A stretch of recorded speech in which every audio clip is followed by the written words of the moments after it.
Yeah. You already know what time it is. Souls and plug. Gang, gang, gang, gang, gang. Hey, talk that game, we done switch it up. From the field to the court, we lit it up. If you pressure on. Yeah. You already know what time it is. Souls and plug. Gang, gang, gang, gang, gang. Hey, talk that game, we done switch it up. From the field to the court, we lit it up. If you pressure on the line, we live for that. Let's go, let's go, let's go. Real takes only, no gimmicks, bro. Break it down, yeah, we call it over. Every play, every move, we in the cut. Lock in, look, look. I'm the plug, I'm the voice of the grind. Seen legends fall, seen rookies go shine. Breaking plays down like film and rewind. If you talking about the game, better know every line from the sideline. Talk to the locker room facts. I ain't with the hype, I deliver the stats. Championship mindset, put the team on my back. If it's fourth quarter pressure, I'm built for that. Yeah, we speak with the real one. No, from the draft picks down to the Super Bowl. No cap in the booth, it's a different code. If it's sports talk heavy, we control the flow. Talk that game when I switch it up. From the field to the court, we lit it up. If you pressure on the line, we live for that. Let's go, let's go, let's go. Real takes only, no gimmicks, bro. Facts, facts, facts. Break it down, yeah, we call it up. Every play, every move, we in the cut. Lock in, yeah, yeah. Souls in the building, I'm reading the play. Mind of a coach, I'm 3 steps ahead. While they chasing the hype, I'm chasing the legacy. Talking that truth, every word that I said. From MVP talks to the underdog rise. We see through the smoke, we cut through the lies. Analytics mixed with that feel for the game. If it's real competition, we name every name. Debate get heated, but it's all respect. We just call it how it is, no need to deflect. From buzzer beat shots to the last second checks. If you tuned in now, you tap with the best. Yeah. Clock tick. Pressure on. Who you trust when the game on the line? Clock tick. Pressure on. Soul. We call it pressure on every time. Let's go. Hey, talk that game, we don't switch it up. From the field to the court, we lit it up. If it's pressure on the line, we live for that. Let's go, let's go.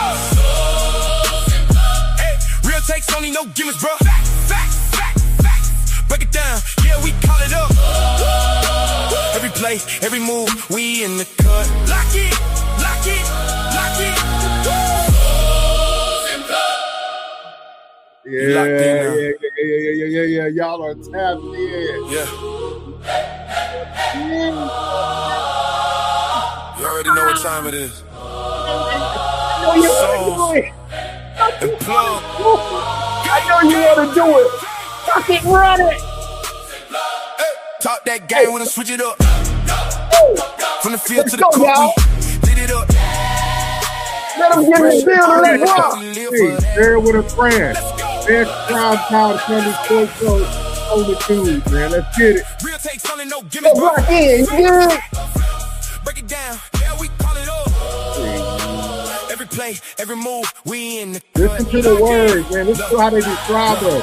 I'm the plug, I'm the voice of the grind. Seen legends fall, seen rookies go shine. Breaking plays down like film and rewind. If you talking about the game, better know every line from the sideline. Talk to the locker room facts. I ain't with the hype, I deliver the stats. Championship mindset, put the team on my back. If it's fourth quarter pressure, I'm built for that. Yeah, we speak with the real one. No, from the draft picks down to the Super Bowl. No cap in the booth, it's a different code. If it's sports talk heavy, we control the flow. Talk that game when I switch it up. From the field to the court, we lit it up. If you pressure on the line, we live for that. Let's go, let's go, let's go. Real takes only, no gimmicks, bro. Facts. Break it down, yeah, we call it up. Every play, every move, we in the cut. Word. Yeah. Souls in the building, I'm reading the play. Mind of a coach, I'm 3 steps ahead. While they chasing the hype, I'm chasing the legacy. Talking that truth, every word that I said. From MVP talk to the underdog rise. We see through the smoke, we cut through the lies. Analytics mixed with that feel for the game. If it's real competition, we name every name. The better get heated, but it's all respect. We just call it how it is, no need to deflect. From buzzer beat shots to the last second checks. If you tuned in now, you tag with the Man, Yes, sir. Yes, sir. Yeah, Hey. I'll run it about 600 times now. Shout out to Doe, man. Shout out to Doe, Yes, man. indeed. Yes, indeed. Hey, shout out to Doe. Hey, check it out, man. Y'all are tapped into the best primetime show on Sunday afternoon. You dig what I'm talking about? This is the 1181 with your boy Plug. And your boy Cole. Pressure plays, man. Buy you to the turf. Y'all already know, man. Best sports show on earth. Let's get it. Let's get it. The energy is good, man. The energy is good for Sunday, man. Big blessings, bro. I'm glad you made back with you. How you been doing, man? Great show this morning. Great story time this morning. Hey, thank you, brother. Thank you, brother. I ain't tapped in with my boy Barnum. You know what I'm saying? We had a great conversation going into the live. So I was like, boy, this perfect for story time. Let me let him hear what we're going on. Yeah. And boy, he got something for you. Yeah, I like what he was talking about. Literally, he can read the room, dog. He said, hey, I can read the room, man. After all these, hey, I can read the room. Hey. Like for real, I told you, there's a mechanism that click in when you've been behind there, you know what I'm saying? Because your stomach already be touching your back, man, you know what I'm saying? And then when that empty gut comes with a clear mind and you can start to see things a little clearly, you dig what I'm saying? Yeah. And hopefully they can see us clearly on this Sunday afternoon because we bringing them spots. 1181 is in the building.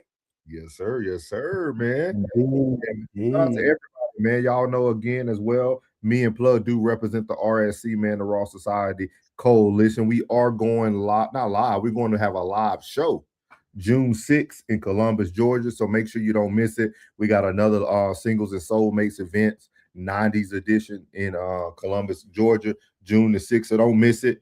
Everybody who's complaining about weather in Chicago is going to be sunny. We're going to be in the G. You know what I mean? Come out with your best 90 fit on and come have a good time. And we also got a performance by the one and only B-Class, better known as Classic Codes for y'all on YouTube, man. So got some stuff going, man. Yes, indeed it do, man. Oh, 2 weekends in a row, we started on time. Plug started on time. No CPT. No CPT. No CPT. We on time, bro. Hey, when we go to the OLP, we on time. So we hit the war room, the OLP. This is the locker room right here. You feel me? Hey, locker room, we gonna be on time, man. Coach say, he blew the whistle. We in the play. Let's go. Let's go. Sir. So how we gonna jump off on them today? What you got for him? I think you got something popping, man. We're gonna start with Cobee. We're gonna start with RIP to the real Cobee. We got another Cobee on deck. Yeah, we got another Cobee Bryant. He plays for the Atlanta Falcons, a new addition to the Atlanta Falcons family, one of my division rivals. You know what I'm saying? And I guess, you know, being that he's a part of that trash-ass organization, he's catching some mishaps over there. You know what I'm saying? The young man loaned his situation to some young men and some streamers, I guess, and they took over and rented his Airbnb. And the young man really was going off the meat rack. He was really off the meat rack. I heard it. I ain't heard this saying it so long, boy. God. He was off the meat rack. You feel me? So we're gonna run it for you real quick. It's in the middle of playing, but I'm gonna have to run it twice so y'all can really get the full effect of the situation. So I'm gonna bring it up here on the screen real quick. Oh man. I ain't heard off the meat rack in man, that was like early 2000, 1999. 40 plus, you feel me? I'm gonna go ahead and bring it up for y'all. Hold on 1 second. The boy was going ape shit in there. What you talking about? It's zoo food. It's zoo food. It's hell gang. I'm telling you.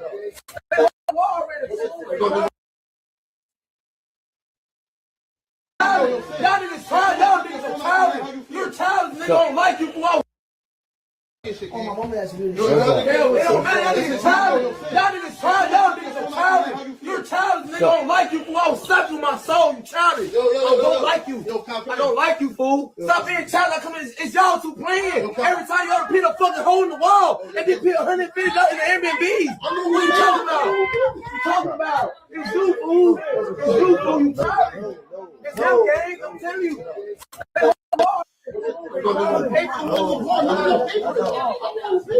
Don't stand. You still have to pay.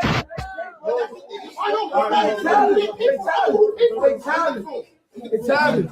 Oh, my mama asked me. It don't matter. Y'all niggas childish. Y'all niggas childish. Y'all niggas are childish. You're childish. Nigga, I don't like you, fool. I will slap you in my soul. You childish. I don't like you. I don't like you, fool. Stop being childish. I come in. It's y'all two playing. Every time y'all put a fucking hole in the wall and then put $150 in the Airbnb. What you talking about? What you talking about? It's you, fool. It's you, fool. You childish. It's him, gang. I'm telling you.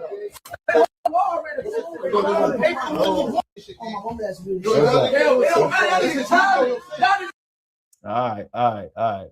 I'm trying to stop. Oh, there it is right there. We're gonna stop that thing real quick. Hold on. Y'all shut up. All right. So, bro, as me if I was owner of the organization and my player was locked in like this, you know what I'm saying?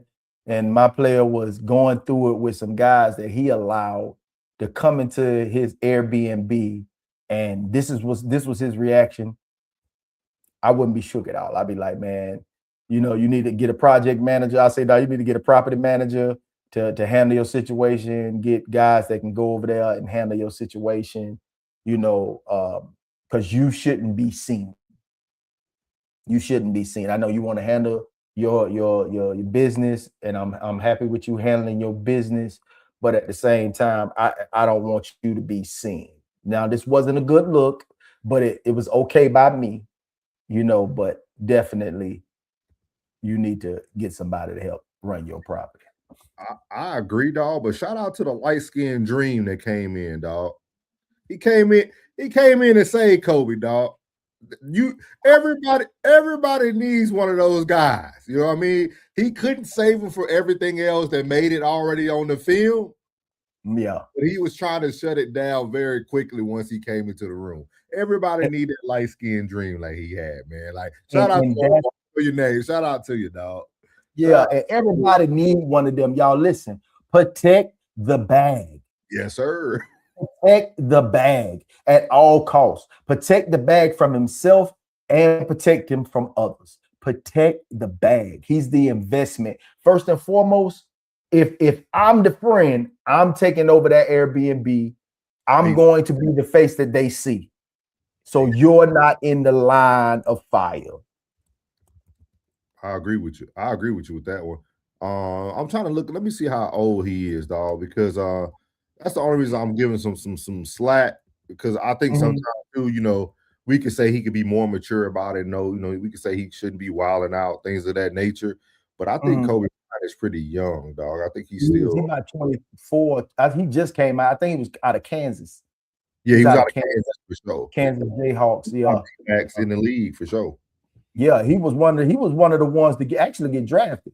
He's one of the ones. He's in good hands, dog. We share the same birthday. He's in good hands. September 17th. That's a special day for me, man. Like, most people don't know. I got two special people in my life that hold that birthday. You know, Coco. Hey, Coco. She's September 17th too. Oh, she is. Shout out Coco. You know, big Virgo status. You know what I mean? It's Aries season right now. They birthdays are coming up. You know what I mean? So shout out to the Aries. But hey, yeah, he good. He's 24 years old, man. He's straight. He's straight. I can see why he still came in with a little, you know, aggression. Yeah, a little aggression. He don't want to be disrespected. He young. He's still young, man. But I'm gonna tell you this too, though. We talked about this before, Plug. This content is losing reality. Yes. Niggas are destroying properties. Niggas destroying Houston rodeos. No, when I say nigga, I'm talking about everybody. I ain't talking about just the black. I'm just saying using like they are destroying everybody.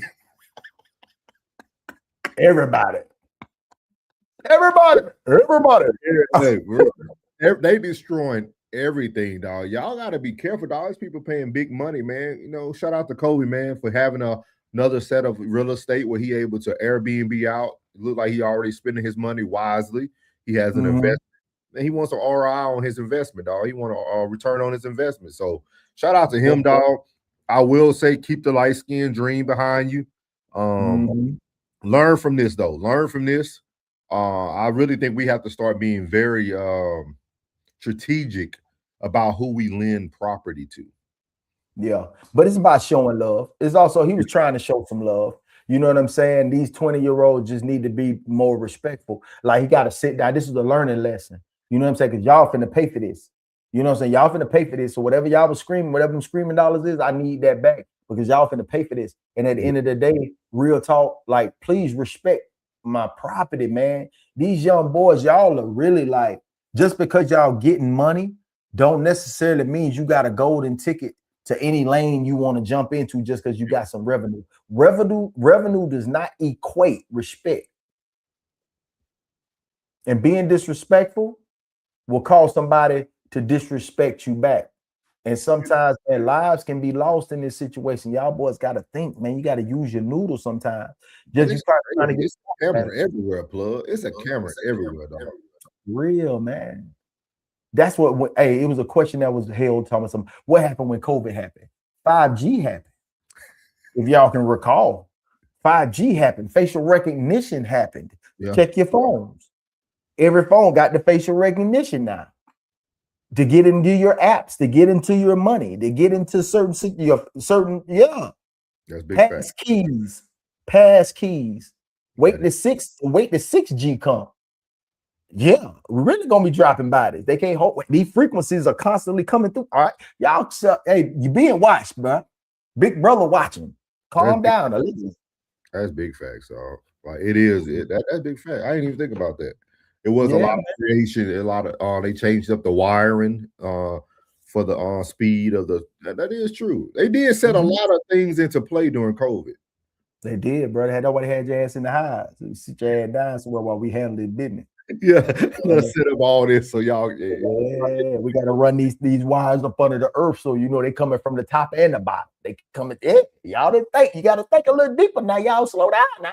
You're enjoying this technology, but you don't understand the cost that comes from it. There's sacrifices that got to be made. Yeah. Sometimes sacrifices could be your ass. Yeah.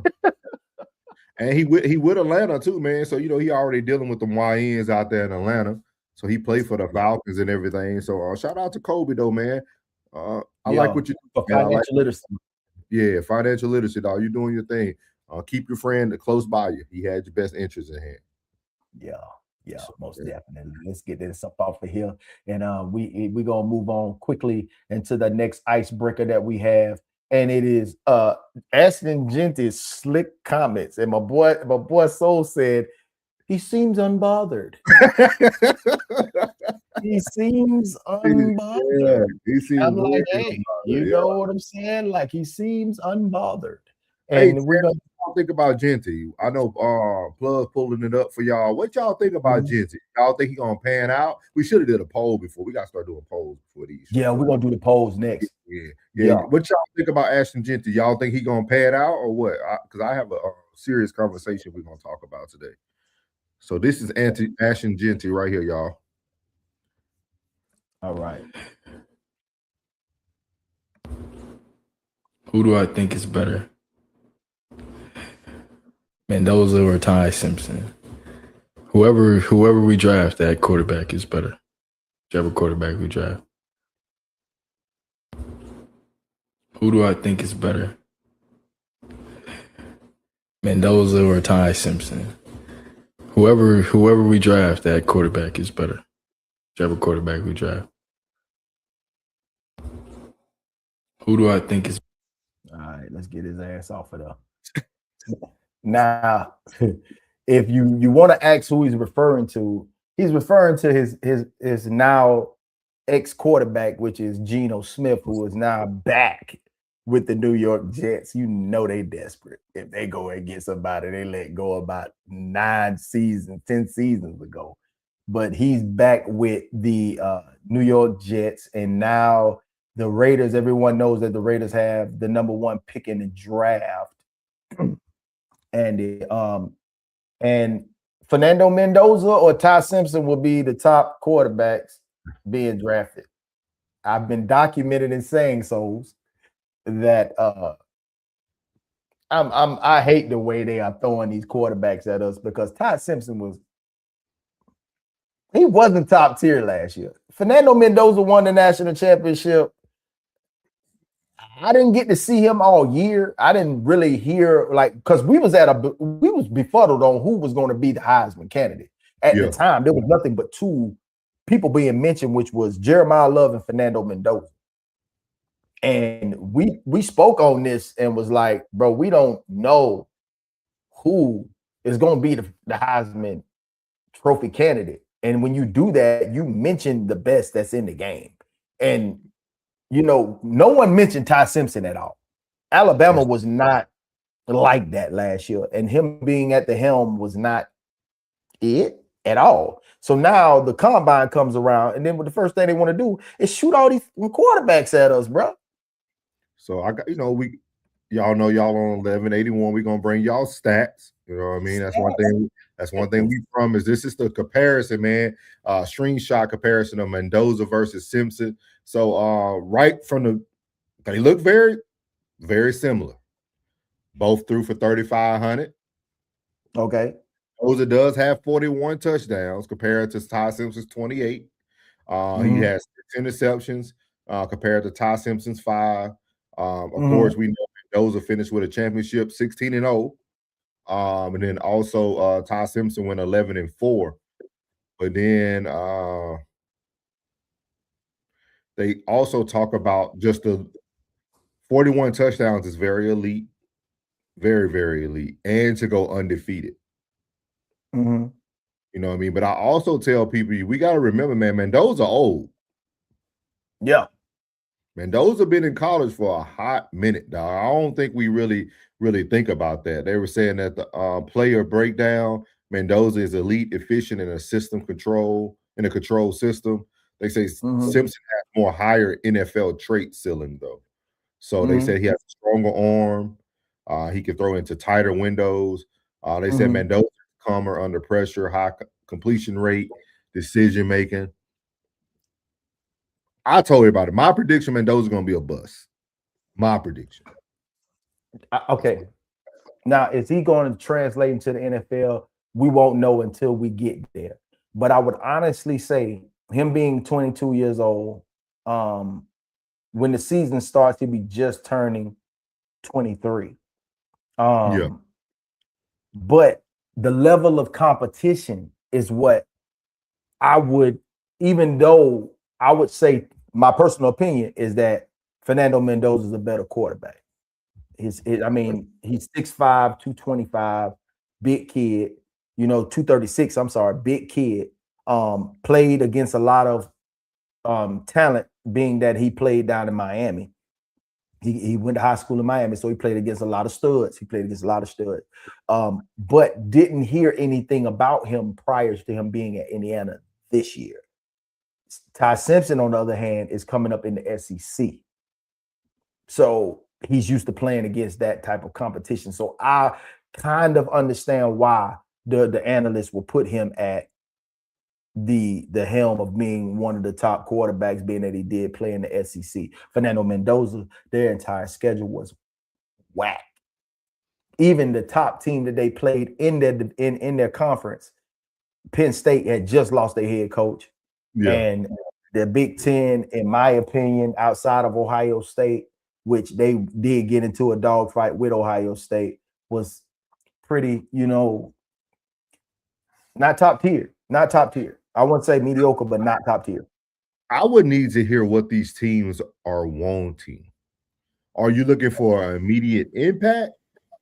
Or are you looking for someone who literally, because it kind of goes back hand in hand when we were talking about Jeanty, right? In my opinion, Jeanty is not someone you can build your franchise around.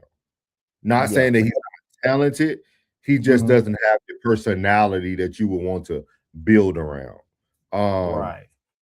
He almost reminds me, and I hate to say this because I be trying to take up for my boy. He kind of reminds me of Russell Wilson. Very Mendoza or Jeanty? Jeanty. Okay. He reminds me of him, somebody that you really can't build your team around, but they do have some good character traits. Like, and he's gonna be a good running back. He, for what a running back is gonna be, he's still decent. I just don't know who you take. I don't think you should take any of these two if you're trying to build long term. Do you say they're a good player, but nonetheless not a franchise face? Yeah, because too, everybody's gonna expect Mendoza to be Mendoza. So if you pick him, the expectations are already set for him. Yeah, Ty, go ahead. No, with Ty it's like 50-50, right? We he might be good, he might not be. We might give him 2 years to develop. You know what I mean? I think Ty Simpson would be great behind a star quarterback, go to a location where he can sit, be great in Green Bay. I think his style will match great in Green Bay. Sit behind Jordan Love or whoever they got. Who they got now? They got somebody good. Jordan Love back. He back, right? He was injured. He came back. Jordan Love. Yeah, Jordan Love. Yeah. In Green Bay, yeah. But when I think about Ty Simpson and I think about the organization that he just came from, Alabama never pretty much have given the NFL any great quarterbacks. Regardless. And then he's not a Nick Saban product. He's a DeBoer product. And DeBoer products, he's 0 for 1 right now. And Michael Penix Jr., he's 0 for 1. And that was one of my guys that I picked because he did look great at Washington University of Washington. But didn't pan out with the Atlanta Falcons because they just ended up getting another Alabama Crimson Tide quarterback in Tua Tagovailoa. I'm forever mess that name up. And I think about it and I really truly believe that I believe in Ty Simpson, but I believe in Fernando Mendoza a little more because I feel he's coachable. Because I believe he's coachable. I believe he's definitely coachable because he doesn't have any social media. They say the only thing that he has on his phone is LinkedIn. So that means he's dialed in. You know what I mean? And he seems to be a kid. And there was some rumors about him being autistic, but they had also had the same thing about Jeremiah Love as well. They are autistic, but it's like different forms of autism. And I think he might have Asperger or something. Yeah. So that means he'll dial in. Whatever you tell him to do, he's going to do it. But how does that affect the decision making at the line of scrimmage? You know what I mean? Like, can he see what he sees and knows how to, set everything in motion? I believe with him, I'm going to say, let's give him a chance to see exactly what he has, because I mean, this last season, their schedule was weak, but they did come out 16-0. He did have a great coach, and he's coming from under great coaching out of Signetti. Signetti's, he said, "Google me, baby, Google me." So his best season, this is Fernando Mendoza. His best season at Cal, his stats from 23 to 24. He played 11 games. He had 265 completions out of 386 attempts. Had a pretty decent completion ratio of percentage of 68.7%. He threw for 3,004 yards, 16 touchdowns, and 6 interceptions, with a QBR rating. A passer rating of 144.6. Not bad. Yeah, not bad. He didn't play that many games in Cal, but not bad. And he is from Florida. Didn't hear your name. You didn't make no noise. Because the way I watch college sports, if I hear your name, I'm gonna tune in. Yeah. If I hear your name, if you make some noise, I'm going to tune in. Whether I watch Cal, Fresno State, USC, or any of those West Coast teams from Oregon to Washington State. If you make some noise, I'm going to tune in and see exactly what you got going on. Utah State. If I hear you making some noise, I'm gonna go check you out and see what's going on, because I don't want to miss one of those talents that these guys are commentating about. I want to know exactly where what I'm saying you're going to be. I try to see how you play and try to plug you into what team you'll fit in well with while I'm watching you play. So I'm a big sports fan. I love college football. I love NFL. So that's what I do when I'm watching somebody who they say is making some noise, to see if, like, man, they blowing smoke, or they actually, hey, but it look like somebody over there. Like when Malik Willis was one of the players that got me started doing that, because he was from a smaller school like Liberty, and I was like, oh, they said, man, Malik Willis making some noise over there. Oh, I'm gonna go watch this boy, and I'm watching him like, yeah, this boy is good. Yeah, he was good. It just all depends on where you're laying. So I'm looking at the different career phases of the NFL for quarterbacks, right? So their early development years are 21 to 24. He's already out of that. Well, he's 22. Mendoza? Yeah, he's 22. He turns 23 when the season starts. Okay. His birthday is October 1st, 2003. Okay, so he went straight to college and did his thing. Okay. Now his team was old. Gotcha. Now the average age on his team was from 23 to 24 years old, and they had a couple 25-year-olds too. Okay, well, he still got 2 years in that beginner phase of the early development. Early development is 21 to 24. Around the age of 25 to 27 should be their ascension phase, where the game starts to slow down for him. And then the prime years are from 28 to 34. Right. So he has a typical 12-year career. Mm-hmm. So now it asks the question, it says, why does Fernando Mendoza talk like that? When we just, speculated that he may have autism, but it says Fernando Mendoza's distinct, highly articulate, and often philosophical speaking style is a combination of his natural personality, a deliberate effort to be a thoughtful leader, his upbringing, and rather than a forced persona. His communication style, characterized by thoughtful, coach-like language and sometimes emotional, high energy or stoic delivery, is designed for impact. LinkedIn, like I told you, that's all Happy has is LinkedIn. So the boys are computer. Did you watch any of his highlight tapes or anything? Yeah, he get busy now. He you know what I mean? He get busy now. The teams that, even though the schedule is weak, they handle business. So, and Ty Simpson's 23. He's 1 year older. He's in his early development window too. He'll have one more year technically when it comes from. That's why I was saying, like, you almost got to draft. Let's say if we're following those orders, we got to know what the Raiders truly want. Yeah, and I would believe that if they do, if it's not a bargaining chip, which I'm expecting, I am so expecting a bargaining chip.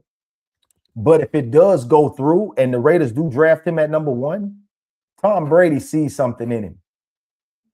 He sees something in him. It has to, because I know Tom Brady being the owner now, and I would trust the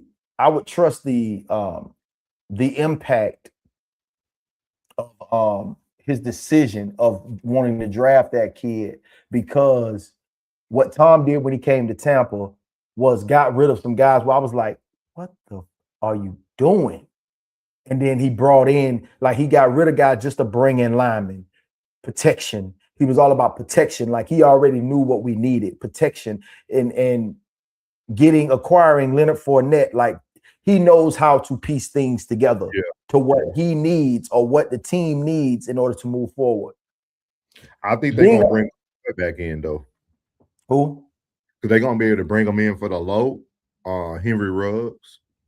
Henry Ruggs, you think so? I think they're gonna give him a second chance at life, dog. He got out of jail early. He did his little whatever they would call that, like almost a transition period. He's done with that. I know he's supposed to have requested to be reinstated earlier in the year. I think he's going to come back. You won't have to pay him a lot initially. And if he's anything of what he was in college, bad boy. they got it. Then you're going to have Ruggs, Devontae Adams. They got the other wide receiver, Trey Tucker. So you got wait. They went and got Adams. They went and got Adams back. They got Devontae Adams. They got him back. That's what it said. He said Devontae. Whoa, that's huge. That's huge. So I believe there was talks, rumors about possibly trading that first round pick to the Baltimore Ravens for Lamar Jackson. That was just rumors and speculation. They ain't doing that now, though. With that whole Crosby thing, I don't see nothing being moved between Vegas and them. Yeah. Or maybe. Crosby can be a piece. Crosby can be a piece. You can move Crosby for a quarterback and a first pick. But who would give up their star? Mac Jones. Ooh, Mac Jones had a great season. You know who might be good? He's just too expensive. I don't know how it will work. That's really where Deshaun Watson should go. Ooh. I think if you gave Deshaun a second, I mean, he got about 300 chances, but I think if you can get him from out of the way, get him out of Cleveland, push him over there. Watson, if he stays healthy, he's a good quarterback, dog, if he stays healthy. He just hasn't been healthy. In Sin City? He's already a sinful man. Boy, not the tickler. Hey, that's wild. That's crazy work, bro. Like, oh man, that's but would you want to use that first trade? But you don't have to use that first trade to actually get Mendoza. You can just get that trade to get whoever you would like. But would you want to put another rookie? Would you want to bring more controversy at the quarterback position in Cleveland? Because we went through that shit last year, man. Nobody want to see that. They gonna be over that. Be like, damn, Cleveland. Now it ain't gonna be a story no more. You be like, some bullshit. Man, Cleveland is some bull. You know what I mean? I don't know, man. Because everybody that's rooting for Cleveland right now is really truly expecting Shador to be at the helm. Yeah, Shador got to start. Yeah, definitely that. Definitely that, man. Shador don't start, they won't sell a ticket this year. For real, bro. It is what it is, man. Whether who believe in him or not, whatever the case may be, you still got to understand that Shador is a ticket seller. And in their mind, he's a winner. Let me see if anybody broke down Ty Simpson versus Mendoza, man. I want to see what this really looked like. Our guy talks about him. Let's listen to Colin Hurd. Colin Hurd is going to tell us why I like Colin Hurd. Colin Hurd is he's a very unbiased guy. Yeah. Let's see what he does very good when it comes to like dictating who's going to do what, and he'll apologize if he's wrong. So shout out to Colin Hurd. Let's hear him out. Yankees, San Francisco Giants on Netflix. All right. So one of the guys at the other place, one of their popular personalities said, Ty Simpson, film says he is better than Fernando Mendoza. So listen, I'm not a former scout, although frankly, probably pretty good at it. Anywho, Todd McShay at the Ringer, been doing this stuff since 1998, evaluating prospects. Hey, I never bailed on Sam Darnold. I love the frankly and the pause. I knew exactly where you were going. Okay. Listen, Ty Simpson's got his pro day. I've said before when I watched him play, he's got a good arm. He moves better than Fernando. He's a pro. If he gets drafted late first round, he's a hell of a lot better than Kenny Pickett. Like, I'm not saying I think he is a franchise quarterback. I didn't like J.J. McCarthy. He's better than that. I was not a fan of Pickett. He's better than that. I think he's more in the class of Jackson Dart, where get the right coach. He can spin it. You tell me, what is the gap? You do this for a living. What is the gap? Mendoza, the bigger athlete, and Simpson. How big is the gap to you? Here's the hard part, Colin. Like November 1st, Ty Simpson was the guy, and maybe it was late October, around that range. Ty Simpson's tape was better. It just was. And here's what you have for Ty Simpson if you're having this discussion, right? It's transferable. It's NFL stuff. You know, Ryan Grubb's there, and they're doing the pre-snap motion. How was his tape better? Because he didn't start. He see right there, like, bro, he didn't even start last year. But I think it's the level of competition that each team is playing. Because the SEC, dog, it just doesn't compare. It doesn't. But he didn't play. Like, I remember at the beginning of the season, they didn't know who was going to start when Milroe was there. 2 years ago, they didn't know who was going to start. They had Milroe starting. He played horrible against USF. I know. I was at the game. And then they put Ty Simpson in, stunk up the joint. They had to go back to Milroe. Yeah. And then Milroe ultimately won the game with defense and some ultimately bad weather I was sitting in won the game. But after that, they went straight Milroe. Didn't say, I think Ty maybe touched the field another time during the season, probably in a blowout, but or come out there to do a victory celebration. But other than that, Ty Simpson had no film by November. So how could you say that? That is misleading the public.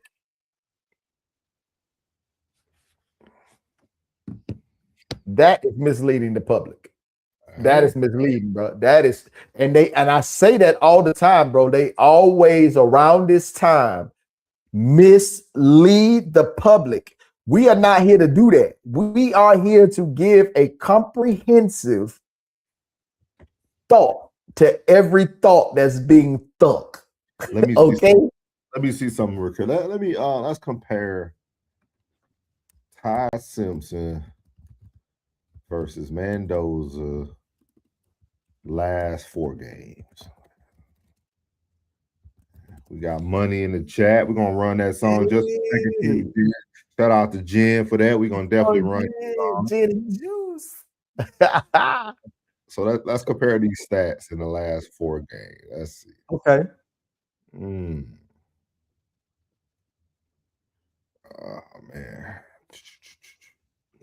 Come on. Here you go. What are the numbers though, bro? Give us the number. We want the numbers. All right. So bottom line, real talk. It says if you want consistency and ball security, you go with Simpson. If you want explosiveness and game breaking plays, go Mendoza. In a 4-game stretch, Simpson gave a steady 180 to 220 yards with 1 to 2 touchdowns, very low mistakes. Mendoza, 300 yards, 3 touchdowns with multiple turnovers per game. From what they're saying in the comparison, Mendoza right now is still a little bit more high risk. Okay. That's what they're saying right here. Y'all can go look this up in ChatGPT or Google, wherever you want to Google. It breaks it down. So right now, Simpson looks kind of what he said, more NFL ready, more control in the game. Okay. I think Mendoza, it's kind of it. I don't want to say that because that might. But he did play in a tougher conference, and in the SEC. You're putting a lot on the line every week, without a doubt. That's the NFL of college. It is what it is. That just is what it is. SEC is just the Southeastern Conference is like that. It's just bottom line. You can't compete, and the Big Ten is nothing compared at all. Nothing compared to the SEC. Sorry. Anybody want to dispute me? Leave that in the comments, man. I love to dispute you on that. There's nothing. But I will say that Indiana did show up and show out in the playoffs, though. Yeah, they did, most definitely. I mean, because you can go through your whole playbook. You got so many plays to run because you had an opportunity to run them on the weakest schedule. And you see, and I was to be real, I was pulling for Indiana in the national championship because I'm Florida State. I don't give a damn about Miami. Yeah. So at the end of the day, I still think Miami gonna give them the business. I was thinking that because I was like, they don't play nobody. Is Beck staying another year with y'all? Is who? Beck. Oh, Beck got to come out, man. Beck was already a 5th year. So why they ain't talking about Beck? They did not mention Beck like that because I'm telling you, man, that last year at Georgia, you know, he didn't even finish the game. Like Stockman finished that game. So, you know, for him to go down to Miami, I was kind of like, yeah, he's going down there to following Cam footsteps. That was like one of the easiest roles to get there. That's why I thought that the quarterback from Ole Miss that got injured and got his job took by Trinidad Chambliss was going there. But I guess that style of offense that they run didn't, you know, compute. But Beck is like not, to me, I would pick Beck over these two, but I wouldn't want him on my team. That's what I'm trying to say. Like, I'm trying to look at like what do you want out of a quarterback? I think those have to become the conversations that we have to start having. I don't even think it's about talent anymore. We're starting to watch, as y'all heard Kyle Hurd say, he talked about Sam Darnold. A lot of people were already following Darnold. They seen what he did at Minnesota. They seen, like, a lot of these quarterbacks just need time and the right location. In the right location. But Sam Darnold was one of those guys. I think his more resilience and being able to be coached was his biggest attribute. He was a better Baker Mayfield. Yeah, like Baker version of Baker Mayfield. If I wanted a quarterback for my team, this is what I want. First, I want grit. Yeah. You got to be that locker room guy. Like, I want my whole offense to believe in you because their belief is going to make me believe in you. You know what I mean? Because in Tampa, we're like a blue collar, you know, situation. So that's what it is. So I like a grit guy. I also want a coachable guy. And then I also want an accurate guy. No matter how strong or weak your arm is, I want you to be cerebral and accurate with grit. That's a perfect quarterback for me. Yeah. Yeah, that's a perfect quarterback for me. I like game managers. Bend but don't break.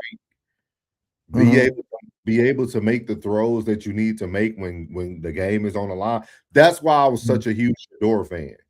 Like, that's what I seen when I watched Shador at Colorado.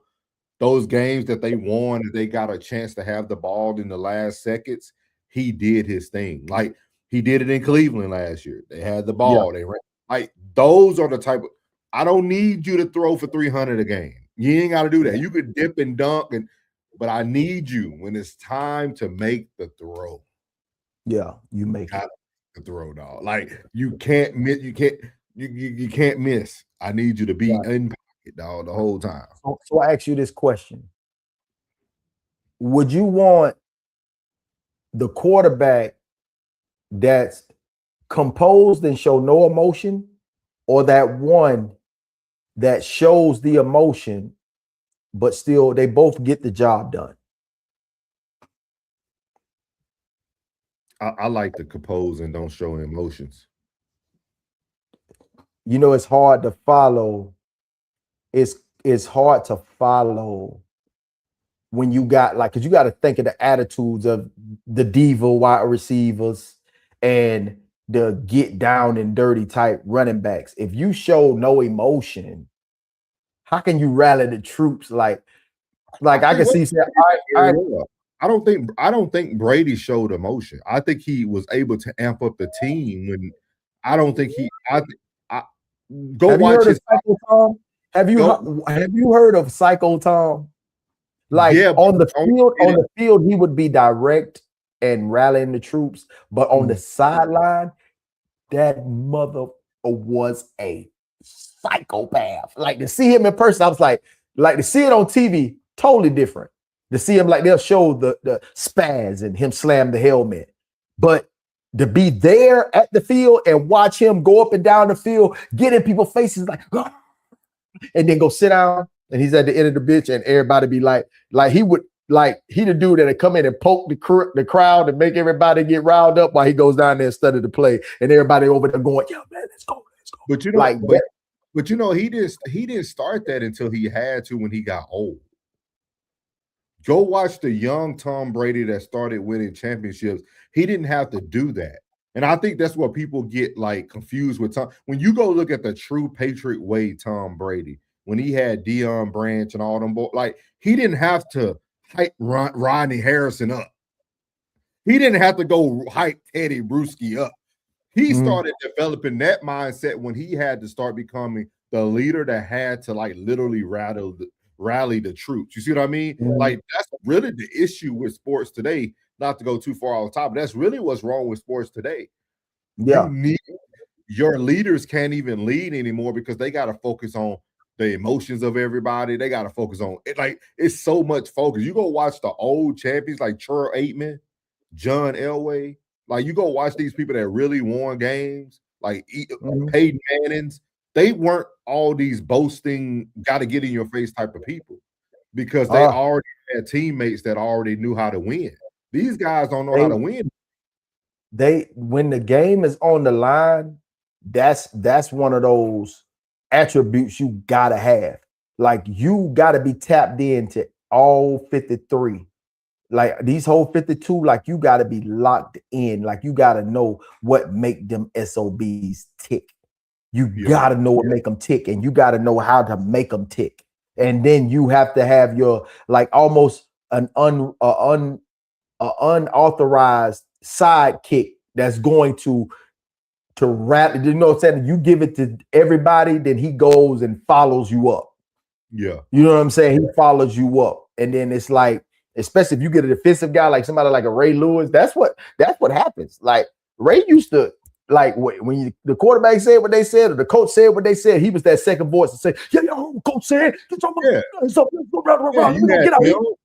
But you had him, you had Scruggs, you had old boy in the backfield. What is his name? Scruggs and the Ed Reed. Like those boys came to win, dog. They were from Miami. Like that's what I'm saying. Like they didn't have like quarterbacks shouldn't have to be that type. They shouldn't need all this moxie and bravado. Like they don't need that. Like you're the calm in the storm as the quarterback.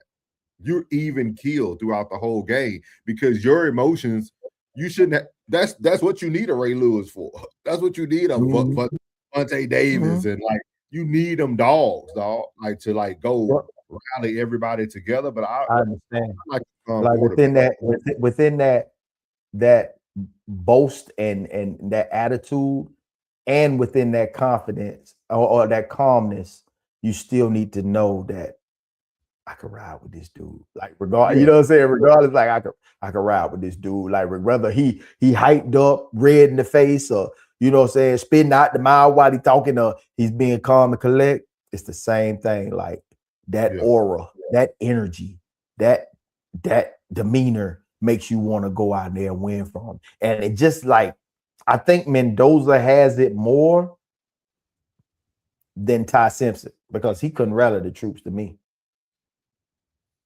I think you can't take. I can't judge it from college. No, we're gonna talk about it in our last topic. We know it. I can't judge it. You can't rally niggas these days because of NIL. You can't rally a young millionaire. You know what I mean? Like, so we're gonna talk about that in a second. But like, I don't think I don't think you can rally them, man. But shout out, man. Shout out to Jen, man, in the locker room. She said, "Run it up." Y'all know we got that money, so we gotta play it. Trust when the game on the line. Clock it. Pressure on. So. We call it pressure on. Every time.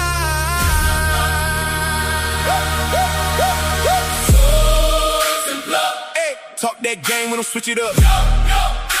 From the field to the court, we lit it up. If it's pressure on the line, we live for that. Let's go, let's go, let's go. Hey, real takes only, no gimmicks, bro. Facts. Break it down, yeah, we call it up. Every play, every move, we in the cut. Lock it.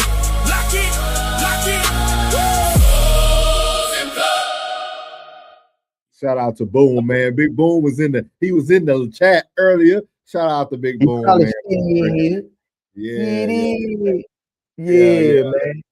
Yeah, we can talk about this. It's easy to talk about the quarterback. It's easy to talk about the all day, bro, because like, I mean, we it's such a low supply. You know what I'm saying? Like we had such a low supply and have been over the years due to the lack of development, due to the lack of coaching. Like if we go back into our coaching archives of these guys who supposedly be these quarterback whisperers, you know, at the end of the day, we really like, you know, like it's a small supply, bro. Like I miss Bruce Arians so much, you know what I mean? Because of who he was as a head coach. Like most of these guys so sensitive and be made, you know what I mean? That it's hard to find them hard-nosed, get in your chest type of coaches. You know what I mean? Like those Coach JBs are not like, you know what I mean? Those coaches, like they fade into the black, man. They fade to the black because it's like, man, I can't deal with these kids no more, man. I can't get in their chest no more. These guys need mental health days. You know what I'm saying? Like they need mental health days. It's like you can't coach like that. Eric Bieniemy, who should be a head coach in the NFL right now, gets a bad rep because he's one of those hard-nosed, in-your-face type of coaches. You know, it's tough, man. It's tough. It's tough. These kids gonna have to transition one of your weeks of social media minds to sports. Because definitely. It's affecting here too. It is, man. It's very effective, man. And it's all, and I'm not gonna shed any negative light on the name, image, and likeness program. I'm not going to do it. No. Because I want my boys getting paid. Yeah. I'm gonna be standing on the forefront of that until the end of that. Because this jeffing and shucking and jiving on that topic right there will not be done over here. I ain't got the footwear for it. I'm not doing it. I'm telling you, I want them boys to be paid. But in the midst of being paid, you got a job to do. Yeah. And you should be coached. Don't let that revenue get the best of you. You need to be coached. Don't let that revenue get the best of you. You must be coached.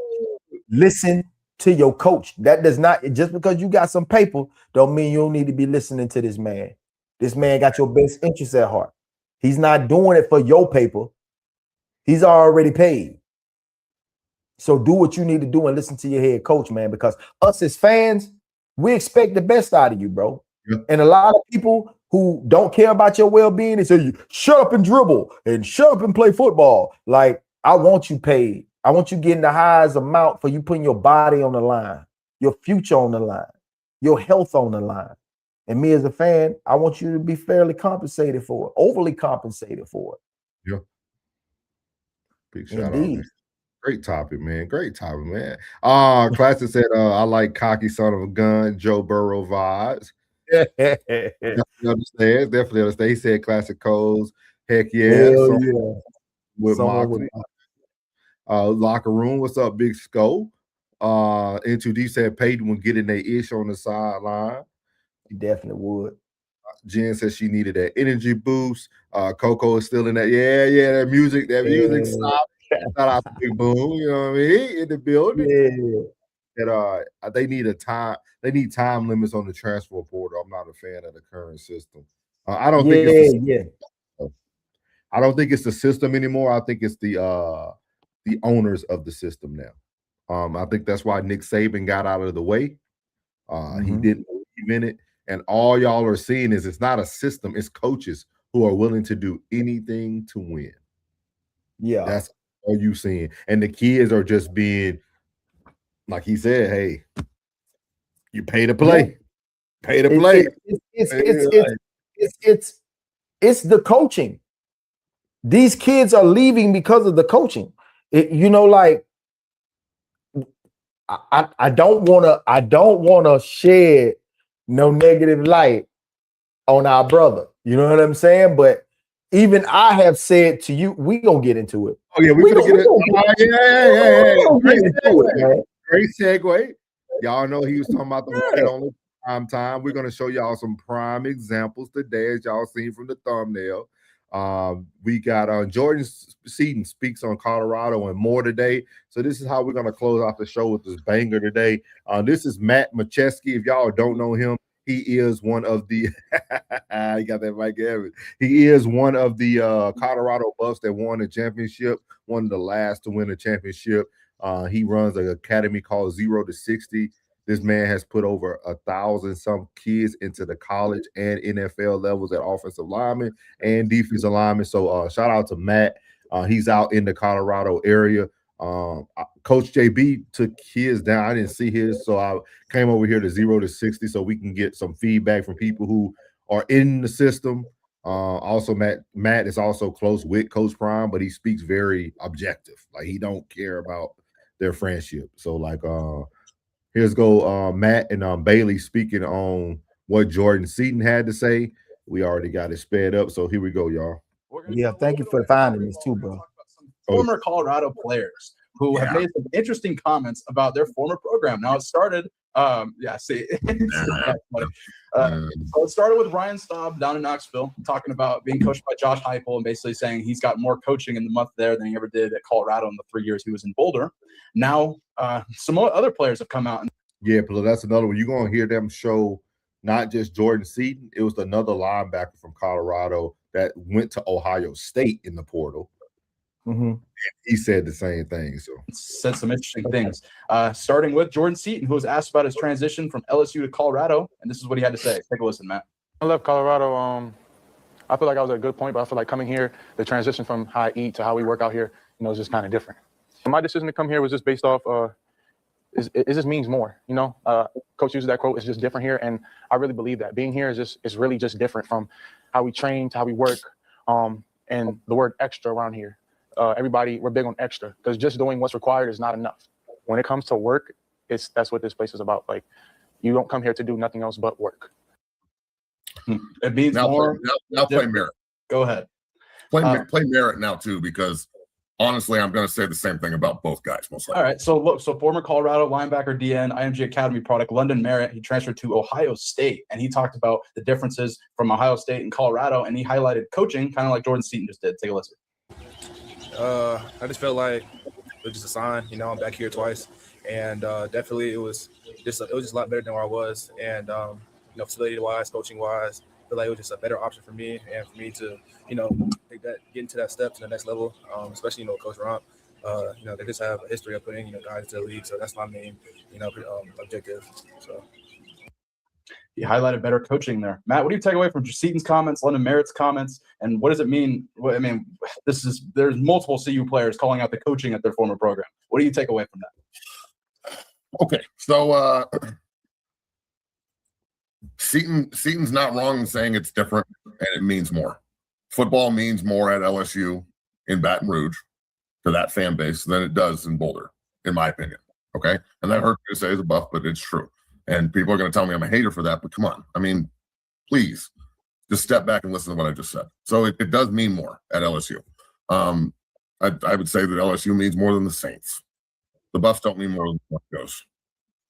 It's just not close. So he's not wrong. And you know what? Clemson might be a better fit for Merritt. He's another Southern guy. There might be a better fit where he can go get the type of coaching that's a good fit for him. Maybe it wasn't a good fit for him last year, but they're both quality players and quality young men. I don't feel like they're necessarily talking shit about CU. I think they're answering a question, but I also think that in the case of Merritt, it seems like maybe he feels like his first year he didn't have a very good experience. That's what I kind of feel listening to the way he answered the question. And CU was a good springboard, and he's thankful for his time there, but he was ready to leave. And he's Clemson, and he's got. I said he was at Ohio State. He's at Clemson, by the way. So I'm just saying, he was ready to leave, and he used CU as a springboard, and good for him. His opinion and from his experience here as a young player. The coaching at Clemson, in his opinion, is better than what he was getting at CU. That's what he said. Yep. Seaton, on the other hand, Seaton, I'm not angry with what he had to say. He's answering the question as well. I don't understand why people expect them to like throw praise at Coach Prime. He's not their coach anymore. They're not necessarily talking shit about CU again. Seaton saying it was time for him to move on, and he can't answer the question super honestly. I mean, that it was a lot of it had to do with money, and a lot of it had to do with like solidifying him being a first round pick. And last year, was he as hurt as he says he was to miss all that time? I think he probably could have played if he wanted to most of the games, but he made a business decision. So look, you have to also take into consideration that every media member, especially in the clickbait society we live in, is going to ask every ex-CU player this. Bayard's going to be next, and they've already gotten Staub, and the McPherson's going to be up. It'll happen again because they're seeing how much traction it got asking the first three guys. It's all over the place. Because so that's their opinion there. Plug, before you give your opinion, do you want to see the unfiltered Jordan Seaton's response? or do you want to have you watched him respond already? Yeah, talking about in that press conference? Yeah. Yes, I've seen it. I would say to this, guys, being realistic, Prime is new to the PWI. He's new to the Power 5 and how to coach at that level.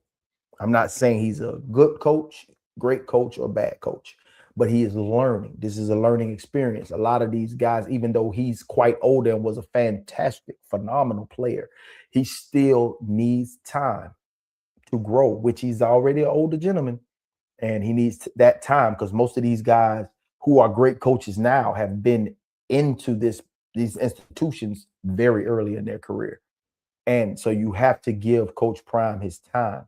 But myself, I've said it to you, like, it just seems like a bunch of fucking confusion on the sideline whenever I watch a Colorado game. It's just a bunch of I'm seeing Terrell Owens, I'm seeing Warren Sapp, I'm seeing a whole bunch of just celebrities on the side, it's like a bunch of confusion over there. It's like I can't even see the players because there's so much confusion going. Like so many people, like everybody got their whole entourage out there on the sideline. Look crazy out there. It's a bunch of confusion, and the order that he's trying to get in these young men's lives off the field, he needs to get that same control on the field. Sometimes your cool can bring some attention that it's not needed for the program. Now you're growing Colorado University in itself, but the program is not growing. You're losing. You started out with a bang, then dropped off. Then you started off with a bang and had a decent season. Now everybody was expecting for you to have an even better season now that your son's not there and Travis is not there and your other son's not there and these key players that's not there for you to be free to coach like you want to. It was disappointing on another level. Like the first season was okay, we'll let you slide on that. Second season, hey, he looked a little better. This season was absolutely disappointing because everybody's pulling for you. Everybody loved Coach Prime, but these players leaving, it is for their best interest. They have to, because he, as a head coach, has to get that. He has to. Now, this should be the greatest learning lesson for him to say, not only do I have to bring these players in like I can recruit, I have to learn how to keep them. And that's what winning ball games. Good. Go ahead, brother. I got three things I want to lay down when it comes to this. And I'm gonna have to look that up. Racehead said they Cleveland just signed Shiloh. We'll have to look that up for sure. But the first thing Prime fell, man, y'all ain't gonna like this. Hey, man, no, go ahead, do your thing. Prime fell victim to black culture.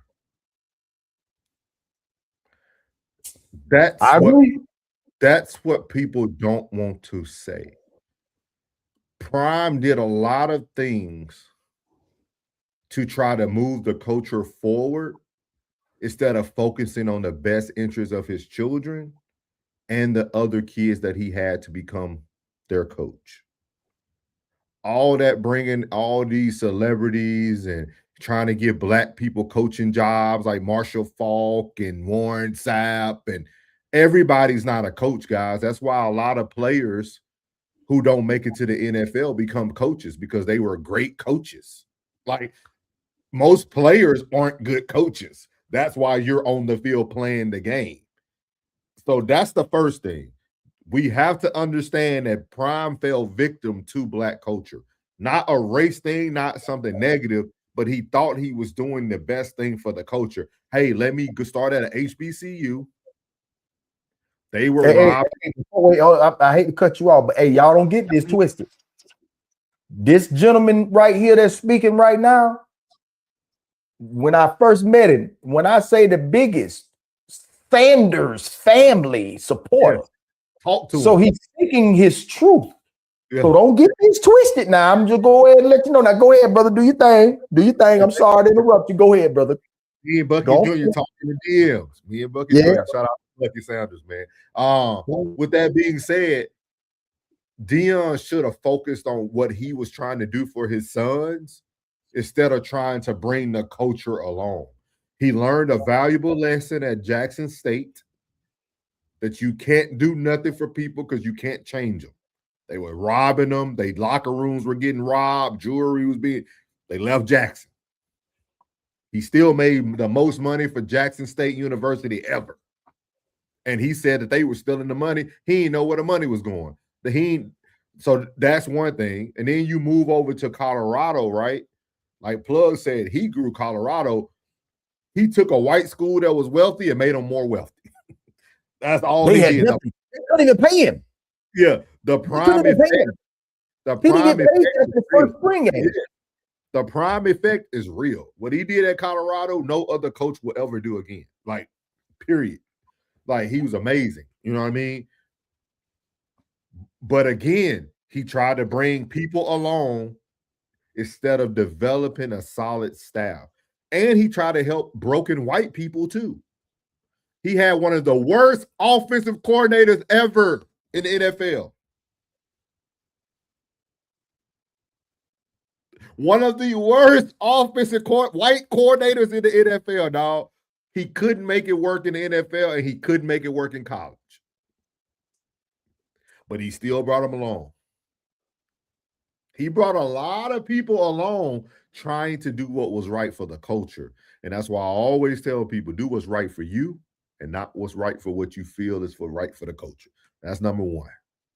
Number two, watching Jordan Seaton say what he said, it bothered me.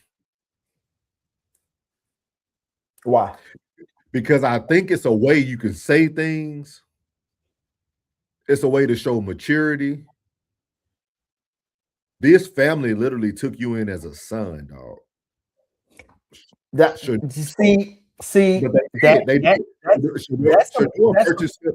Shador purchased this young man a Rolls Royce. They got him jewelry when he came on ESPN to do his signing day. That's a part of the culture too. Now we bring you in like family, you know. Now you should leave and keep no, he answered the question. You know what I mean? Like, because we're gonna cover the same thing almost on the same kind of tip when we cover our show on Monday. They changed him, dog. Yeah. They got him in the best shape he's ever been in. They got him in doors that he would never walked in. Come on now. This dude was training here in Dallas. Every time they went to the prime estates in Texas, this young man they got him from IMG Academy now. Yeah, in Florida. He's already used to top-notch facilities now. He was used to top-notch facility, but nobody was taking him under the wing like they were. He was out of shape. He was big. They got his body fat down. He started training with the Dallas Cowboys offensive linemen over there in the offseason. Like they made him become who he was. Like not talent wise, y'all. He became like a Trent Williams like player. Like Trent Williams is not known just for his play. He got that swag as a big guy. Like Trent Williams is that guy. You know what I mean? When you think about football, but I just feel like it's one of those things that you shouldn't compare. You don't have to, y'all call it punching down. I think he could have worded it better. I think it's one of those things to say, hey, I'm at LSU now. I'm in a different place. Yeah. The practices are different. The environment is different. I feel like I'm thriving in this new environment. Next question. Now, also that's PR right there. Right. But also think that Lane Kiffin, whose father was a defensive coordinator in the NFL, also came up under Nick Saban and was with a Steve Sarkisian and was under, that goes back to my point where I was saying like Prime doesn't have that same type of seasoning. So being up under these great college head coaches and also being a son of a great defensive coordinator coach in the league, he knows what a program needs, and it's just that lack. It's gonna hit totally different once you come into a situation. It's gonna hit totally different with the processes of getting to a bowl game and being involved in bowl games and being a part of knowing what it feels like to be in that top 25 and move when you take a loss down to 14 and work your way back into the top 10. Like, they know what that feels like. Prime it's not going to be the same feel. He was very giddy in that interview when they're asking him about LSU, because it's a totally different feel. It's like playing at Pittsburgh for George Pickens and their old ass facility and coming to an AT&T. If you ain't never been in AT&T, that shit is like, okay, I was used to going to Raymond James. So when you come from that Colorado situation, knowing that they've been a substandard type of institution, and then coming into it as it's being built, it's like seeing the construction and then leaving and going away and then come back home and see that the facility's done. And you're like, oh shit, this is what y'all was doing when I was here. So he came in the building process. So Prime has to figure it out, because now with the way he talked about it, I know it felt, when I had to watch it twice, because the first time watching, like, you disrespectful little mother, like, man, you know what Prime did for you. But then I had to watch it again, and the joy that he had was that's that feeling you want your players to have coming into your program. And Prime is just, like you said, all your points was super valid with what he did, because that's exactly how I feel. It's like, I could agree. With that being said, I also have to disagree, because I followed so much of well-off media.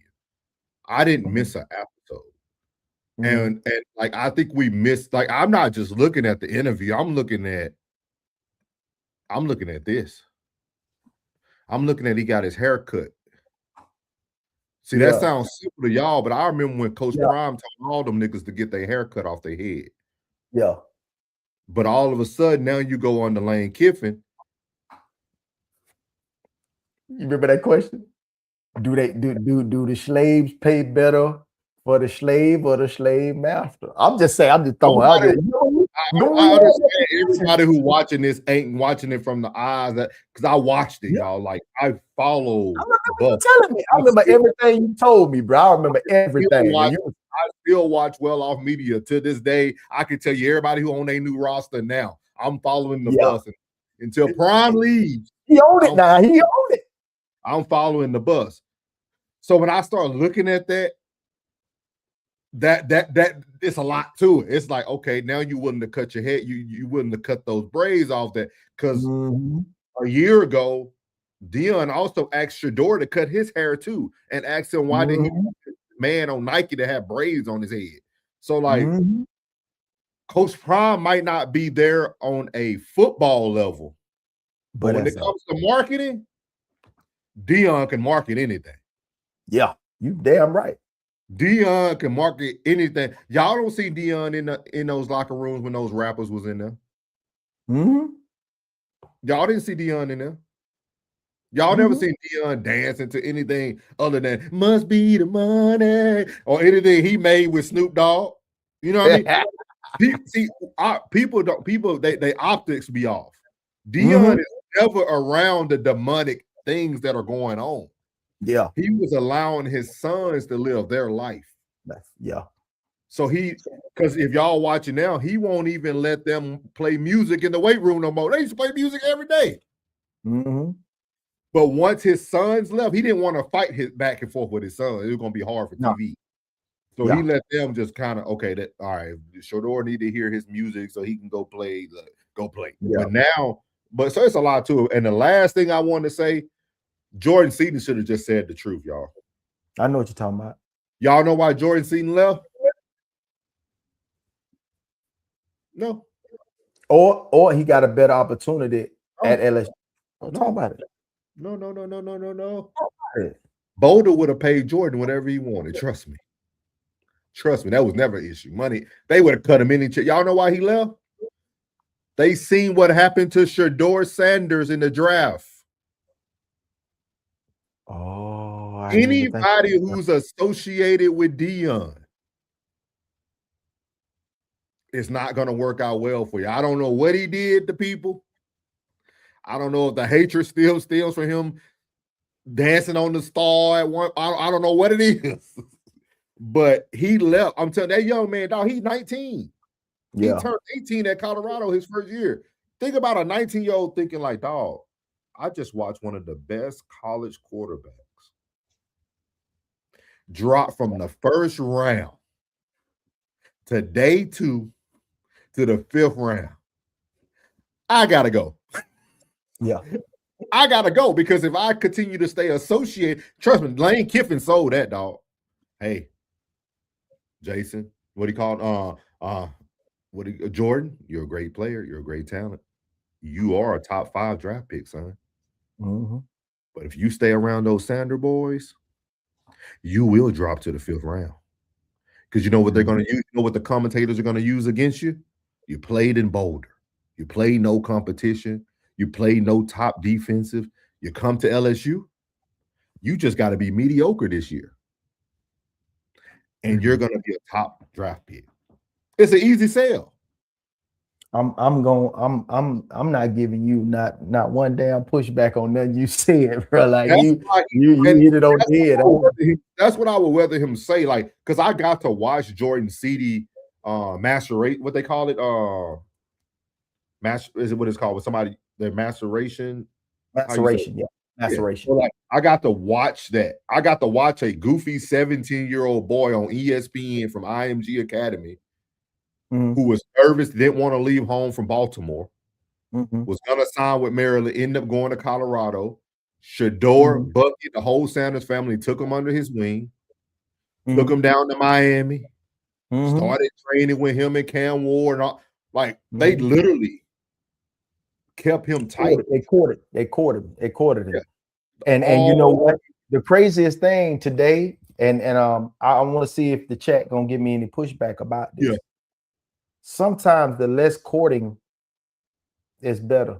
Like when you bring, like sometimes it's a weird energy of when you give somebody the stiff arm, you hit them with the Heisman, they respond better to that than just you actually showing genuine love these days. Yeah. Like they want to work for the like instead of just genuinely being loved. You know what I'm saying? Like that type of environment don't feel good because your teachers never gave you that type of energy. You know, when you give somebody that type of energy in the classroom, they'll F off. They'll F off in class. And then when you show them genuine interest, you know, you show them disinterest, they seem to want to give you their all to try to fight for your like instead of accepting the genuine love. We're going to talk about that on social media mindset. Because that's exactly what Prime has to deal with in today's game, to where he's giving away genuine love to some people who just want a fake ass life. Plug, It's amazing. Who does this look like, Plug? I'm going to pull something up for you. Show me what this looks like. Talk about it, brother. Shador. But who is that with the bag? I can't see it.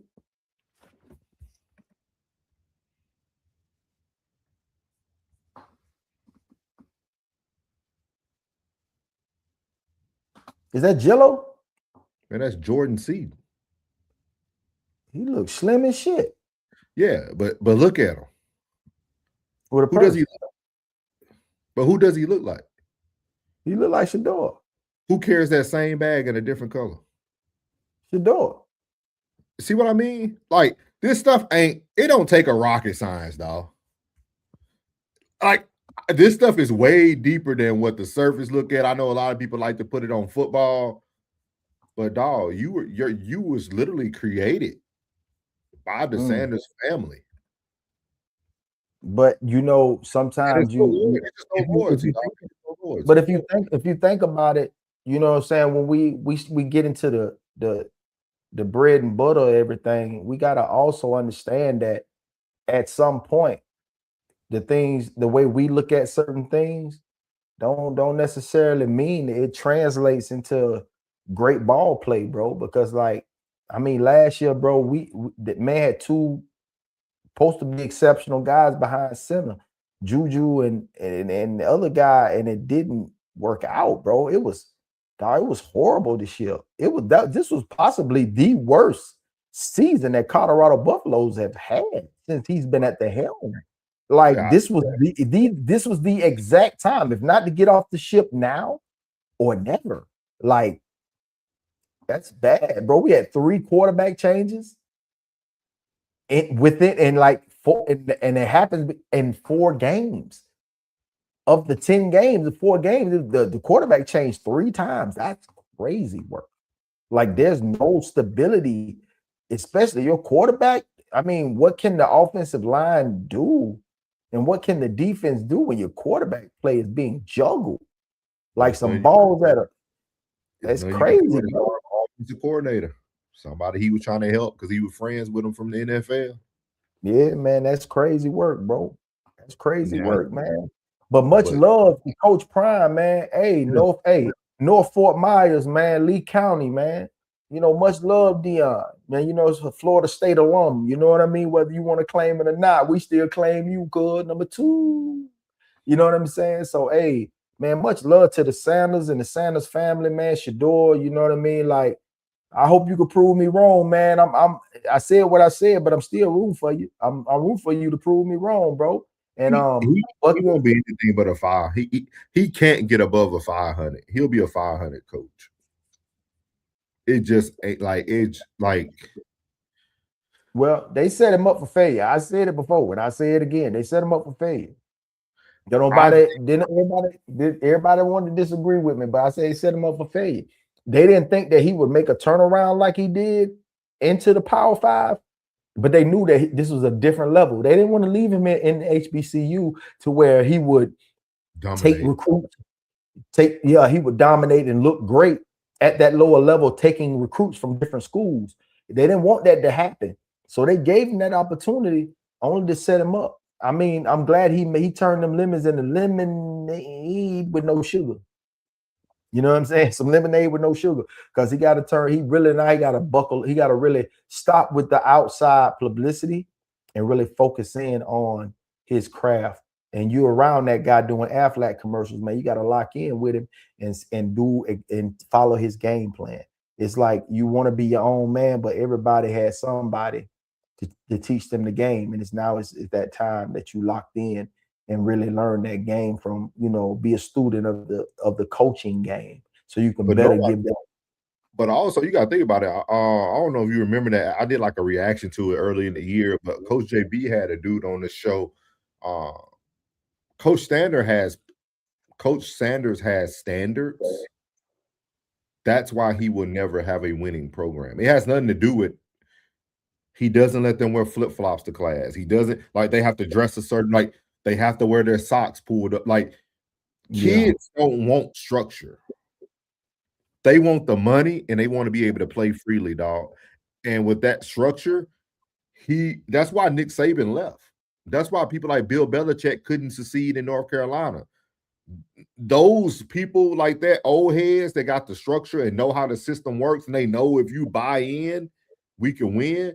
These kids don't care about that no more. When you can make a bag, dog, you can make $1 million at 18, 17, get mama out the hood, get a new house for cat, like the structure is gone, dog. But it needs time. It needs time for the NIL and the money to settle in and become normalized. So when it becomes normalized, now we can get back to the grits and gravy of the game and actually start getting back to the winning aspect of it. Because now it's going to be teams to where, yeah, you in the portal, but we don't want you. You know what I'm saying? Like, yeah, we got this money for you, but I don't like how you produce. So it's going to force you to actually produce at the program that you are before you can come over here and get a bigger bag. Like these prestigious universities, the Ohio States, the Penn States, the Florida States, the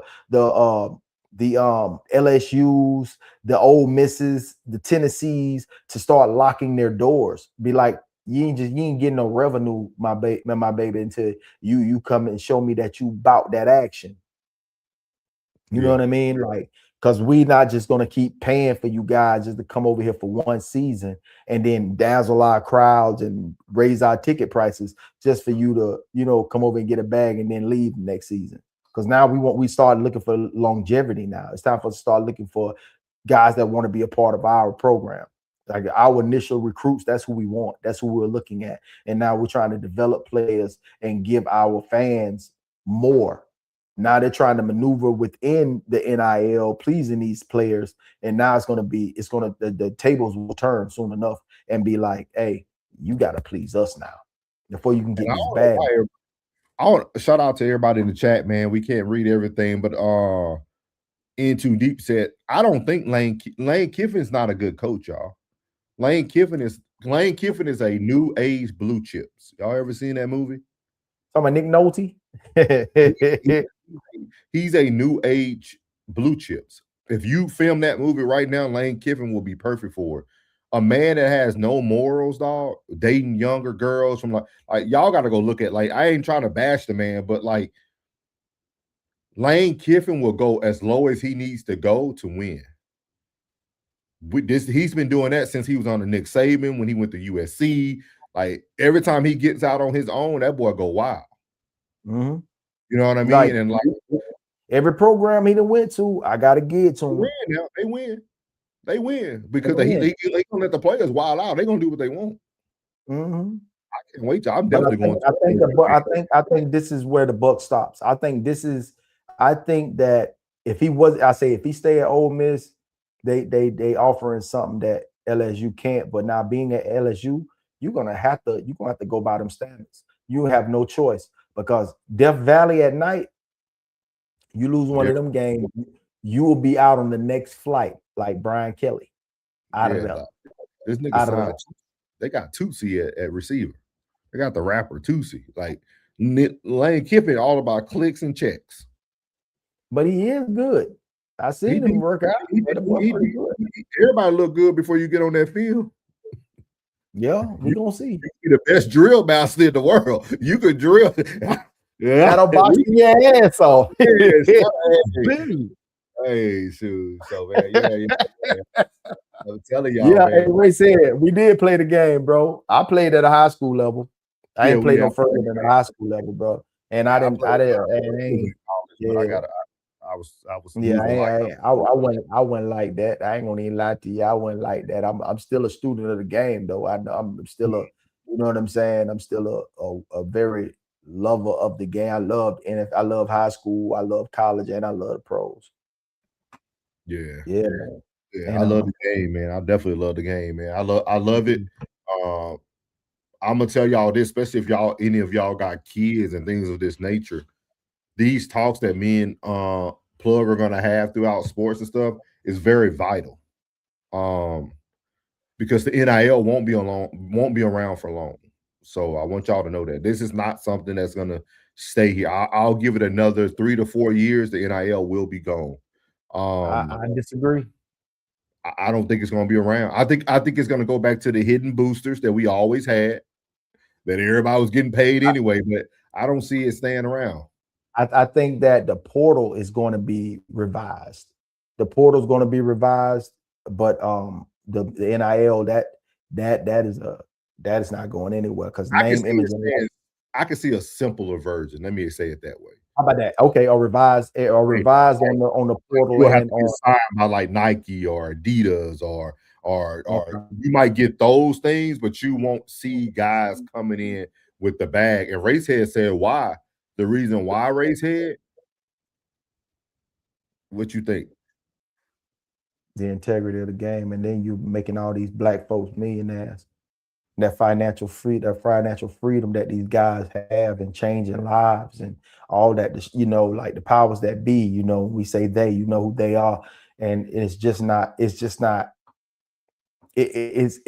it's going to be fought because at the end of the day, now you're getting the young, untainted social media mind that are really truly taking their bag, or listen, the ones that watch Aristotle, you know, the ones that watch Wall Street Trapper, the ones that watch Earn Your Leisure, the ones that sit back and these guys get into groups of 4 and 5 and start taking their money and truly investing their money into their financial future to where they can go buy that bag and it doesn't hurt their pocket, where they're setting up their families for these next 2 to 3 years, that the NFL bag is only a bonus.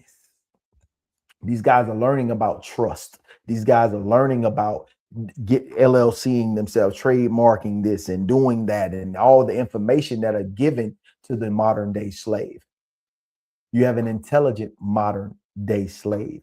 And I salute these young men.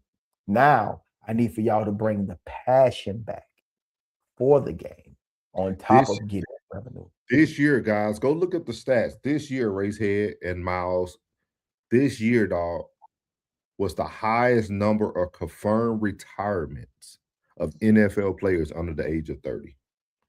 Had nothing to do with medical history. That's the issue. I'm gonna tell y'all this. See, and me and Plug will talk about this. This will be next week opening topic, y'all. And somebody started the conversation and y'all missed it. Not saying everybody, but Odell Beckham started a conversation on the pivot that everybody missed. Once a black man sees he can earn very quickly and not have to damage his body for all these years, the game is over. If I can retire at 28 with at least 20 to 30 million in the bank and some investments in liquid, like, they're starting to learn that I no longer have to, when I'm not happy, y'all see all these players talk about they depressed. Do y'all not? It's a player every day saying they're depressed. So think about that, y'all. This year, Zach Evans, Bryce Huff. I know there's some names people really don't care about, but when you think about Frank Rignow, yeah, like, these people are starting to understand that I'm gonna do my Mayweather. I'm gonna do my best. I'm not gonna get hit. I'm gonna win a lot of fights. I'm gonna get a lot of money, and I'm out. It ain't just agents out there talking to the players. It's financial advisors as well, telling them where to put their money and tell them how to live. And you're gonna see more guys pulling up in Ford F-150s. Yep. Challengers and Chargers. And they're gonna be like, you know, I'm cool with this right here, man. I'm cool with this AMG. I'm really cool with it because at the end of the day, and I'm living in a normal everyday home, nice house, better than the one I was raised in. And they are gonna truly say, Mama, you give me 10 years, I'm gonna retire you, Mama. Hey, Daddy, give me 7 years, I'm gonna retire you, Daddy. And I can't blame you. I wrote them all. I root Hell them yeah, on. that's what it's supposed to be. So we can keep getting a new. Only thing that's going to happen to the fans is that we're going to keep getting a new influx, but better talent, better talent. Because now these same players that are making it and making that money are putting money into their little brothers and their little sisters. And then college sports are going to get even better because you're going to have an influx of they don't know what to do. That they're already talking about. I was going to bring that up as well about the expansion into they're expanding in the NFL from Vegas to Seattle. They're going to have to, because it's going to be so much talent. They got the G League full of kids that they don't know what to do with them. We just got to find a face. As soon as they find that young, vibrant type face to be the leader of the new world, guess what's gonna happen? Man, as soon as they started looking like all them Jalen's they got in the league right now, it's gonna be a whole influx of new talent, better talent. And you got believe it. We said it on No Middleman. You only get one time to be the main attraction. Look how quickly we stopped talking about Travis Hunter. Yep. Jacksonville being able to make the playoffs with the star Heisman winner being hurt. They already said, hey, he playing corner next year. No more two ways. See what I mean? You only get one opportunity to be the main attraction. Now, y'all heard it here first, man. At the 1181. That boy doing with his money. That boy investing his money. Yep. That boy, he already know. That first injury let him know, boy, I'm not indestructible. And boy, I'm trying to tell you, now he investing that money. I'm telling you, it's more finance. I'm telling you, the athletic world is going to shift. Yes. The whole nation's economy. Trust me. Y'all, I'm telling you, it's gonna be a lot more because not all that talent that couldn't make it or couldn't afford to do this and then third, them boy will be going back and giving back. And they're gonna know how to give to their community without taking a loss and how to write it off and this and that and the third. When they learn these things, boy, it's going poverty-stricken situations are going to be solely based on your decisions alone. Yeah. Because if you did the right thing and put your child in this program funded by this ex-football, ex-basketball, ex-bus, all right, you'll see. Yeah. Y'all will see. 10 years is going to look real different out here, but everything going to be space age out there, bitch. Trust me. You already got y'all got the GOAT, Tom Brady playing flag football. For sure. Pay attention to the moves. Pay attention to the shifts. Y'all think OBJ just came out for no reason to catch one-handed and still? Okay. All right. Flag football, people. Flag football will be just as big as the NFL by 2 years. I'm trying to tell you. Hey, because that boy that's still running that 4-3-4-4 in pads. Where do you see him outside the pads? That brother lightning fast. You understand? That boy got some butane in his ass. Boy, you hear me? Some nitrous. I'm telling you, I'm watching everything. Just like y'all got conditioned to Bluetooth, and just like y'all got conditioned to Wi-Fi. You better pay attention what's going on. They put it right in your face. You want to be numb to it? Be numb to it. It's going to go right over your head. Get your investments in order, man. I'm trying to tell you. I'm going to go get mine, but I'm trying to tell you. Me and my dog, we going to be straight right there, bitch. I see it already, man. But yeah, man. Great show, man. Great show. We got a lot for y'all, man. Plug sent over a lot this week. So we're going to be talking about the expansions next week. We got to start talking about the whole message from OBJ about, we got some great topics for y'all, man. This is going to be the best primetime sports show, dog. It ain't just about the athletes, dog. It's more to these pictures that y'all are seeing, dog. He said Odell needed Kleenex money. Yeah. Hence the reason. 3-on-3. Oh yeah, Ice Cube was ahead of his. Ice Cube was ahead of his time, but Ice Cube. Only thing that's gonna hurt Ice Cube is when LeBron get this team in Vegas. It's gonna slow a lot of stuff down. But outside of that, man, I'm telling y'all finna see a lot of moves, dog. Finna be a lot of moves in the sports game, dog. And I'm gonna tell y'all this: LeBron James can be a major factor. Him and Steph Curry powering up, and I think they probably had that conversation at the Summer Olympics. I'm just throwing that out there, just a little bit of speculation, but I just think If them guys, and plus, I want y'all don't forget, Obama is a head of a certain organization of black men. Y'all just chill. They waiting on a certain number. They trying to milk the system for as much as they can before they start to put a plan in place. Just dive a little deeper. You feel me? I'm in there. I'm in there with you. I'm just doing this right here, waiting on y'all to come on now. We're gonna get together and have a collective conversation about what's coming in the near future. If everybody can put their heads together and everybody can be at a nice financial level to where we can make an investment into our financial futures, but hey, we could say deuces to the rat race too. You dig what I'm saying? Yep. Hey. Y'all seen it right in front of your face. Look at the NCAA tournament, dog. You got teams you never heard of upsetting D1 leg, like upsetting them too. Not just because you know why? They got the next LeBron James right in the hood now. Mm-hmm. Give him the bag, he ain't got to go nowhere. You give him the bag, he ain't got to go nowhere. You want to keep your star at home? Pay him. So, man, shout out to everybody, man, who tuned in today, man. We appreciate y'all. What a show, man. Miles said LeBron definitely had, yeah. That's why he stopped fooling with politics these past 4 years. He got out of that. After that little Emmett Till stuff he said about his house being spray painted, that was the last statement he said. Hey, Ray said, you don't know, hey, you listen to Killer Mike, my boy Killer Mike say, Black Boule hate me. I'm too cool, AC. I don't give a fuck what the president is. The president ain't for me. Hey. I'm trying to tell you now. Hey, go on that talking shit with that Killer Mike. You enjoy that track right there, but put on that Killer Mike talking shit on that Michael album. Yeah, he say Black Boule hate me. I'm too cool, AC. Yeah.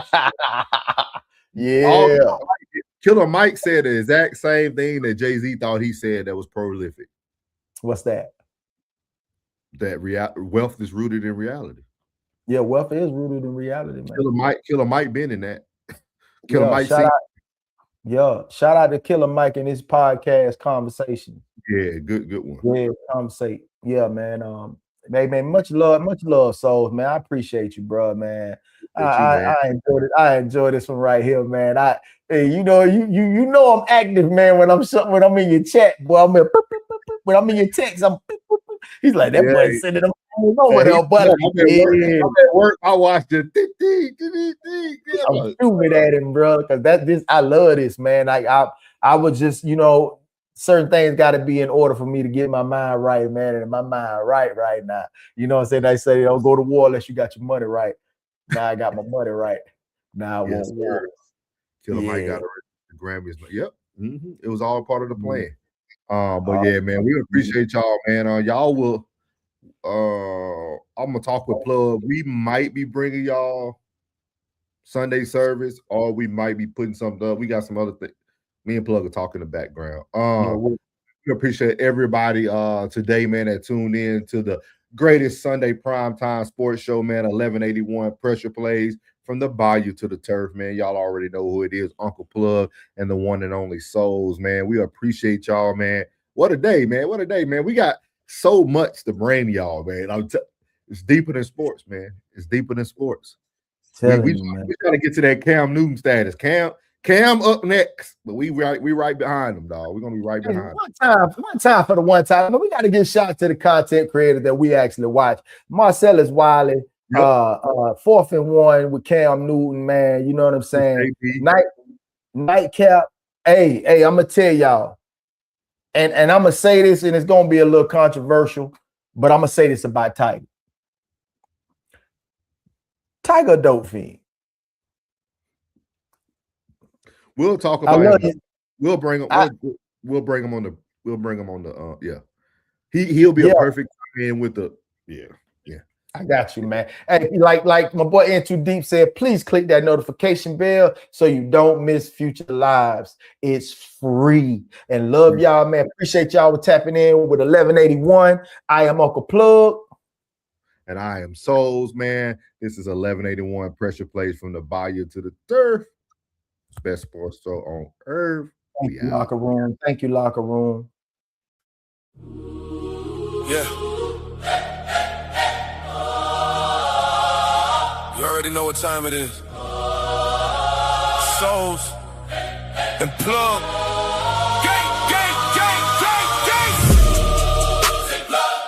Talk that game when I switch it up. From the field to the court, we lit it up. If pressure.